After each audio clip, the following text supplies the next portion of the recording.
Hello everyone, welcome back to another video. Today I'll show you why is PeoplePerHour not working 2026. If PeoplePerHour isn't working properly, it can be due to a few common issues. Technical bugs or site issues. Users sometimes report errors like inability to submit proposals or dashboard problems, which suggests occasional platform bugs. Server or maintenance problems.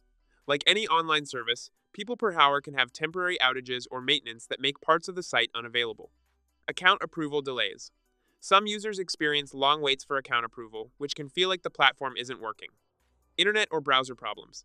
Slow internet, outdated browsers, or corrupted cache can stop the site from loading correctly.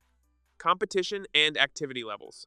Some freelancers feel the platform is less active or slow compared with alternatives like Fiverr or Upwork, which can make it seem like it's not working for finding jobs. Most of these can be fixed on your side or by waiting until the service is stable again. If you found this video helpful, don't forget to like and subscribe. Thanks for watching.